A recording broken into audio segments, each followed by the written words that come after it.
వాళ్ళకి దుఃఖం ఉంటుంది, వాళ్ళకి బాధ ఉంటుంది, వాళ్ళు కొంత ఆవేశంగా మాట్లాడతారని నాకు తెలియదా? రాజకీయంగా లాభమో నష్టమో ఉంటుందో నేను అంచనా వేయలేనా? 20 ఏళ్ళు ప్రజాక్షేత్రంలో ఉన్నోని, ప్రజలలో తిరిగినోని, పేద ప్రజల కష్టమేందో తెలియకుండానే తెలంగాణ రాష్ట్రానికి ముఖ్యమంత్రి అయినా. కానీ నగరాన్ని కాపాడుకునే బాధ్యత మన మీద లేదా? మీరు ఆలోచన చేయండి. ఇవాళ హైదరాబాద్ నగరానికి తాగునీరు అందించిన ఉస్మాన్ సాగర్, హిమాయత్ సాగర్లో బల్చినోళ్ళు, బల్చి కొట్టుకుంటున్నోళ్ళు ఫామ్ హౌస్లు కట్టుకొని వాళ్ళ డ్రైనేజ్ తీసుకెళ్లి ఆ గండిపేటలో హిమాయత్ సాగర్, ఉస్మాన్ సాగర్లో కలిపితే వాళ్ళ డ్రైనేజ్ నీళ్లు హైదరాబాదు నగరం తాగాలనంట. ఈ నా కొడుకులు చెప్తున్న భాష గది. ఇవాళ ఆ ఫామ్ హౌస్ చుట్టూతో కట్టుకున్న ఇల్లు ఎవరివి? కేటీఆర్కు లేదా? హరీష్కు లేదా? కేవీపీ రామచంద్రరావుకు లేవా? చుట్టూతా మీరు కట్టుకున్న ఇండ్ల డ్రైనేజ్ హైదరాబాదు ప్రజలు తాగునీళ్ళ కలిపి మా ఇల్లు కూలగొట్టొద్దు కాబట్టి ముసుగు దొడకడానికి మూసీ కావాల్సి వచ్చిందా మీకు? మూసీని అడ్డం పెట్టుకొని ఎంతకాలం బతుకుతారా మీరు? ఎంతకాలం తప్పించుకుంటారు? వారం రోజులు, 10 రోజులు, 15 రోజులు, నెల రోజులు అయినా వదల మీ భర్త మీరు అనుకుంటున్నాం ఒక్కనొక్కని చింతపండు చేస్తా. మూసి పేదలకు ఏం చేద్దామో చెప్పండి. ప్రతి పేదవాడికి మంచి కాలనీలు చేసి ఇల్లు కట్టిద్దామా? కట్టిద్దాం చెప్పండి. ప్రభుత్వం దగ్గర భూమి లేవా? ప్రభుత్వం ఏమైనా గొడ్డుపోయిందా? జవహర్ నగర్లో 1000 ఎకరాలు ఉంది ప్రభుత్వాన్ని.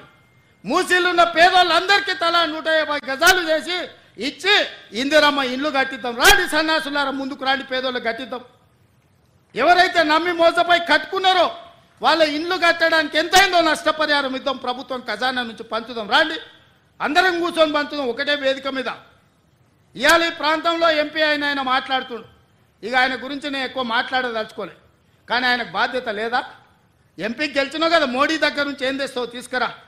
గుజరాత్లో అహ్మదాబాద్లో సబర్మతి రివర్ ఫ్రంట్ నరేంద్ర మోడీ కట్టుకోవచ్చు అంట, కానీ నరేంద్ర మోడీకి ఊడిగం చేస్తాడంటేనే కానీ మూసీ రివర్ ఫ్రంట్ మాత్రం తెలంగాణలో కట్టొద్దంట.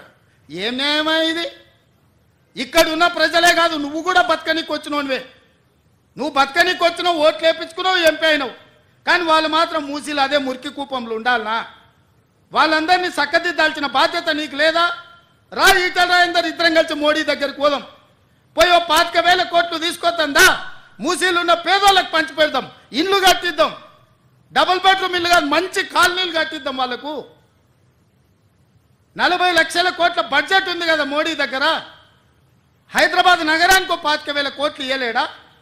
చేబెల్ల మీరే గెలుస్తారు, సికింద్రాబాద్ మీరే గెలుస్తారు, మల్కాజ్గిరి మీరే గెలుస్తారు, మెదక్ మీరే గెలుస్తారు, నగరం చుట్టూతో మొత్తం మీరే గెలిచింది కదా ఈటల రాజేందర్ గారు. మోడీ దగ్గరికి వెళ్ళి ఏం తెద్దామో రా పోదాం. నాకేం బేసిజాలు లేవు. రాజేందర్ గారు రండి సచివాలయానికి, ఏ ప్రతిపాదన తెస్తారో తీసుకురండి. కేసీఆర్, కేటీఆర్